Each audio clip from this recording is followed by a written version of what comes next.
একদম খেতে চায় না। এটা খাওয়ানোর টেকনিক ভুলিয়ে ভালিয়ে।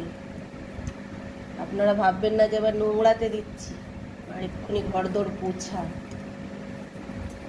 কিন্তু ওকে খাওয়াতে হবে যে কোনো প্রকারে। এই যে থালা আছে, থালাতে নিয়ে খাচ্ছে না, অন্য টেকনিক করে করে খাওয়াচ্ছি। ও ভীষণ মুডি, এক এক সময় এক রকম ওর খাওয়া দাওয়া। মানে এই টেকনিকে খাওয়ানো হচ্ছে।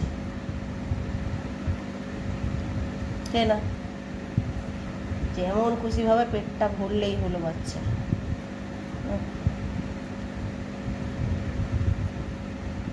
তাই না? হ্যাঁ, ভালো ছেলে। থালাতে ভালো লাগছে না খেতে? হ্যাঁ, মা এরম ছুঁড়ে দিচ্ছে, ভালো লাগছে? খেয়ে নাও। একটা নিনজা টেকনিক